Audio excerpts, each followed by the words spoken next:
নমস্কার, আশা করি সবাই ভালো রয়েছেন। আজকের আলোচনার বিষয় ধনু রাশি বা ধনু লগ্নের যেসব জাতক জাতিকা আছেন তাদের এই ফেব্রুয়ারি মাস মানে 2026 সালের এই ফেব্রুয়ারি মাস কেমন যাবে।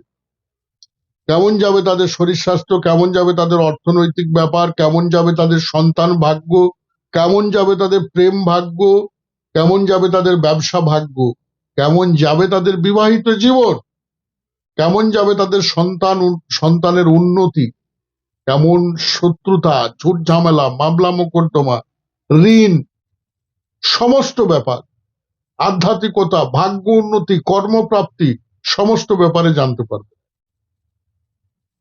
আমি শ্রী তপেশ শাস্ত্রী। আমি বলছি না যে আপনার এই রাশিফল 100% মিলবে,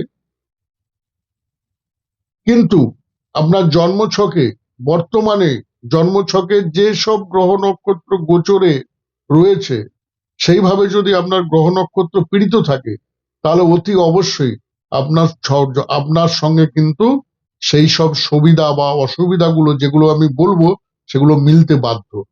তো কতটা মিলবে সেটা আপনারা অবশ্যই কমেন্টে জানাবেন। কতটা মিলছে আপনাদের সঙ্গে, কতটা মিলছে না তাও আপনারা কিন্তু কমেন্ট করে জানাবেন। ধনু রাশি বা ধনু লগ্নের যেসব জাতক জাতিকা, ধনু রাশি আগে কি নবম রাশি চক্রের, কালপুরুষ রাশি চক্রের নবম রাশি, সব থেকে শ্রেষ্ঠ রাশি, ধার্মিক রাশি, জ্ঞানী রাশি। ধনু রাশি সব থেকে শ্রেষ্ঠ রাশি। ছবিতে দেখবেন একটা তীর নিয়ে, ঘোড়ার উপরে একটা তীর নিয়ে তীরটা বিদ্ধে বিদ্ধে চলেছে। তাহলে এদের কাছে একটাই তীর এবং সেই তীরটা এরা বিঁধবেই। এদের দেখবেন খুব অল্প দিন অন্তর ভাগ্য উন্নতি হয়ে থাকে। যে কোনো কাজে এরা সিদ্ধান্ত নিলে সেই কাজটাকে কিন্তু করেই থাকে। এবার এই যে ফেব্রুয়ারি মাসে ধনু রাশির জাতক জাতিকাদের কেমন যাবে জানতে গেলে শরীর স্বাস্থ্যের ব্যাপারে লগ্নপতি বৃহস্পতি, সেই বৃহস্পতি সপ্তম স্থানে আছে, লগ্নের দৃষ্টি দিচ্ছে, শরীর স্বাস্থ্য ভালো যাওয়ার কথা। কিন্তু শনির ধাইয়া চলছে, শনি দৃষ্টি দিচ্ছে লগ্নে, চতুর্থ স্থানে অবস্থান করে। একটু ল্যাথার্জি ভাব, একটু ব্যথা যন্ত্রণার সমস্যা, হাড়ের সমস্যা, এগুলো কিন্তু দেখা দিতে পারে। কিন্তু বৃহস্পতি যেহেতু লগ্নে দৃষ্টি দিচ্ছে, ভয় পাওয়ার, চিন্তা করার কোনো ব্যাপার নেই। সমস্যা থেকে আপনি বেরোবেন, এমনিতেই বেরোবেন, চিন্তার কোনো কারণ নেই। দ্বিতীয় অনেকগুলো গ্রহ, কিন্তু দ্বিতীয় পতি শনি সে চতুর্থে আছে। তাহলে টাকা পয়সা, অর্থ, গৃহর কাজে লাগাতে পারেন, বাড়ি ঘরদোর নতুন তৈরি করতে পারেন, বাড়ি ঘরদোর বাড়াতে পারেন, বাড়ি ঘরদোরের কোনো অংশ বাড়াতে পারেন, জমি জায়গা কিনতে পারেন, মায়ের জন্য অর্থ খরচ করতে পারেন, মায়ের নামে অর্থ জমা করতে পারেন, বন্ধু বান্ধবকে অর্থ দিতে পারেন। এবার হচ্ছে দেখুন, আপনার দ্বিতীয় তো অনেকগুলো গ্রহ, মঙ্গল হচ্ছে পঞ্চমের অধিপতি, সে দ্বিতীয়। মেধা বুদ্ধি ট্যালেন্ট খাটিয়ে, ট্যালেন্ট দ্বারা অর্থ রোজগার, মেধা বুদ্ধি দ্বারা অর্থ রোজগার, প্রচুর অর্থ প্রাপ্তি। দ্বাদশপতি মঙ্গল দ্বিতীয়, বাইরে থেকে, বিদেশ থেকে অর্থ প্রাপ্তি, বাইরের লোকজনের থেকে অর্থ প্রাপ্তি। আবার বাইরের লোক, যাদের দ্বিতীয় পতি মঙ্গল পীড়িত, তাদের বাইরের লোকজনের জন্য অর্থ খরচ হয়ে যেতে পারে, নষ্ট হয়ে যেতে পারে, ক্ষতি হয়ে যেতে পারে। যাদের মঙ্গল শুভ আছে তাদের বাইরের লোকের থেকে অর্থ প্রাপ্তি, তাদের মেধা বুদ্ধি খাটিয়ে অর্থ প্রাপ্তি। রবি বসে আছে, রবি হচ্ছে নবমের অধিপতি, ভাগ্যই জাতককে অর্থ প্রদান করবে। সরকার থেকে অর্থ লাভ হতে পারে, রাজনীতি থেকে অর্থ লাভ হতে পারে। তাহলে ভাগ্যই জাতককে কিন্তু অর্থ প্রদান করবে। দ্বিতীয় অবস্থান করছে অর্থের স্থানে। শুক্র বসে আছে, শুক্র হচ্ছে ষষ্ঠের অধিপতি, চাকরি থেকে অর্থ রোজগার, হঠাৎ করে চাকরি প্রাপ্তি হতে পারে। আর যাদের শুক্র জন্মছকে অশুভ তাদের কিন্তু শুক্রর জন্য অর্থ খরচ হয়ে যায়, রোগ ভোগে খরচ হয়ে যেতে পারে, অর্থ ঋণ নিতে হতে পারে, মামলা মোকদ্দমায় অর্থ খরচ হতে পারে, শত্রু দ্বারা অর্থ খরচ হতে পারে। আবার একাদশপতিও শুক্র, একাদশপতি দ্বিতীয় আছে, তাহলে ধনযোগ সৃষ্টি করলো। ধন আসবেই আসবে, ধন আসতে বাধ্য, অর্থ আসতে বাধ্য। বুধ হচ্ছে সপ্তমের অধিপতি, দশমের অধিপতি, সে হচ্ছে দ্বিতীয় স্থান। তাহলে কর্ম থেকে অর্থ, একটা কিছু কাজ করলেই কাজ থেকে পয়সা চলে আসবে। আর কর্মপ্রাপ্তির যোগ প্রবল বলতে চাচ্ছে। পয়সা দিবে, আর কর্মের অধিপতি সে দ্বিতীয় স্থানে বসে আছে, কর্মের মাধ্যমে অর্থ প্রদান করবে। কর্ম করলেই অর্থ রোজগার, খুবই ভালো, খুবই ভালো।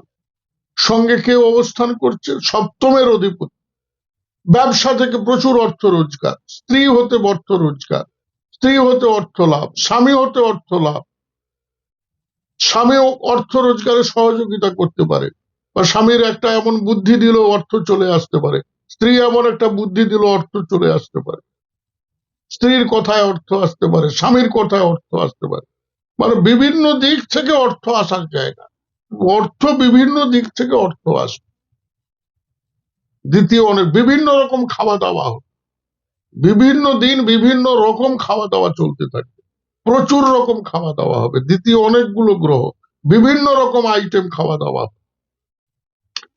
তৃতীয় রাহু, পাড়া প্রতিবেশীর লোকেরা শত্রুতা করতে পারে, পাড়া প্রতিবেশীর লোকেরা ছোট লোকের মতো ব্যবহার করতে পারে, ছোট ভাই বোনরা অসুস্থ হতে পারে, বা ছোট ভাই বোনদের সঙ্গে সম্পর্ক একটা ছন্ন ছাড়া সম্পর্ক তৈরি হতে।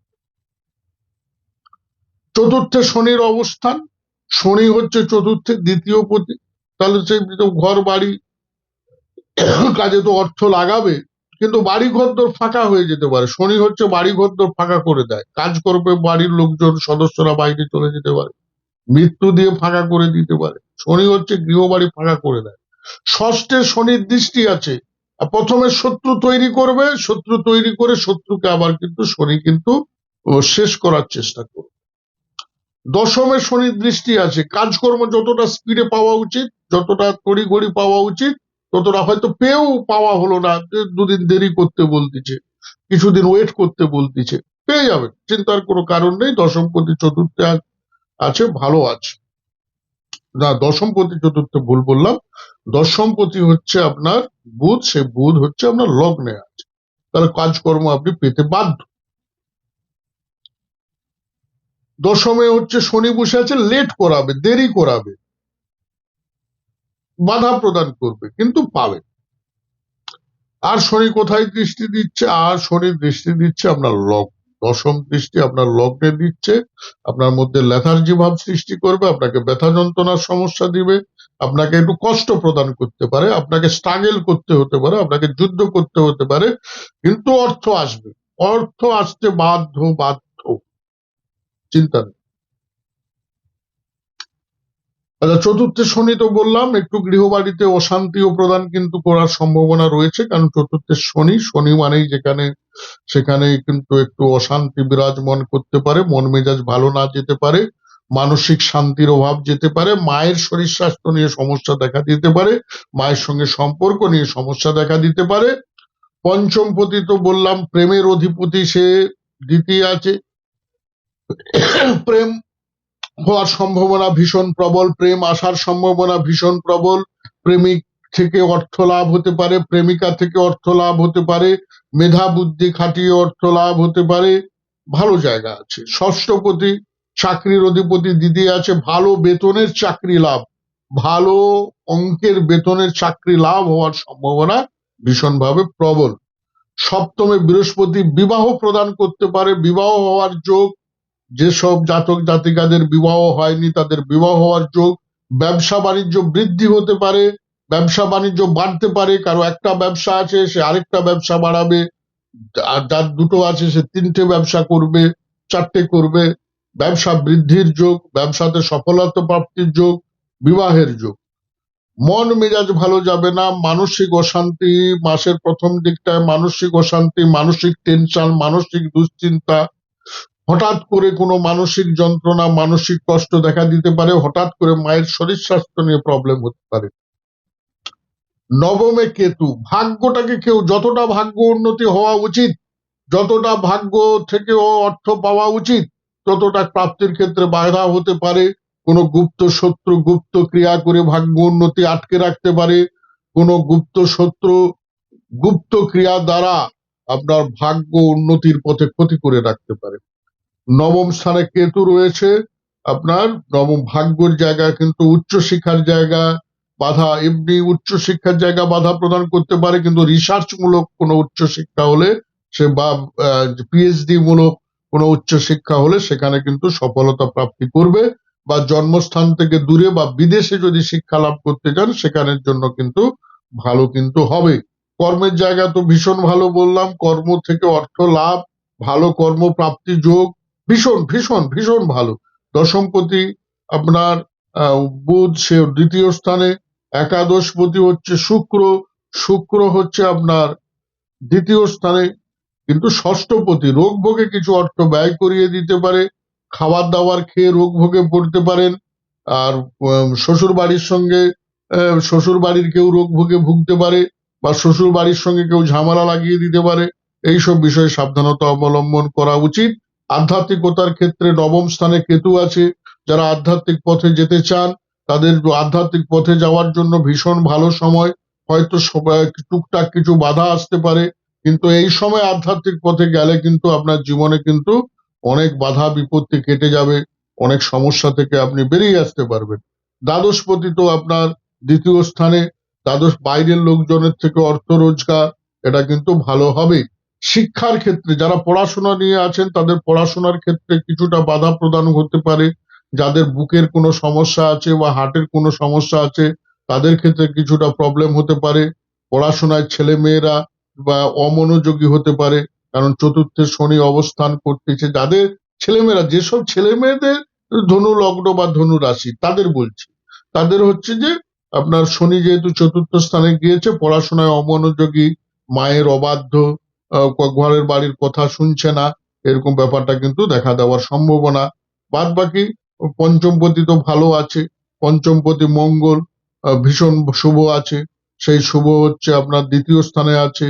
তাহলে প্রেম প্রীতি ভালোবাসা থেকেও লাভ আছে, আপনার সফলতা প্রাপ্তি মানে মেধা বুদ্ধি খাটিয়ে সেখান থেকেও লাভ আছে। তো আপনার ধনু লগ্নের বলা যেতে পারে খুবই ভালো সময় চলছে। সব থেকে বড় কথা, বিভিন্ন দিক থেকে অর্থ প্রাপ্তি হতে পারে, বিভিন্ন রকম খাওয়া দাওয়ার হতে পারে, কিন্তু খেয়ে দিয়ে রোগ ভোগে ভোগার সম্ভাবনা রয়েছে, সে বিষয়ে সাবধানতা অবলম্বন করা উচিত।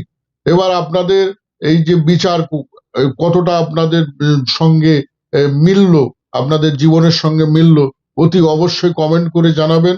যাদের মিললো না তারাও জানাবেন কমেন্ট করে, এবং আপনাদের কি রকম অনুষ্ঠান আপনাদের ভালো লাগে বা আপনাদের কি রকম অনুষ্ঠান চাই সেটাও কিন্তু কমেন্টে জানাবেন।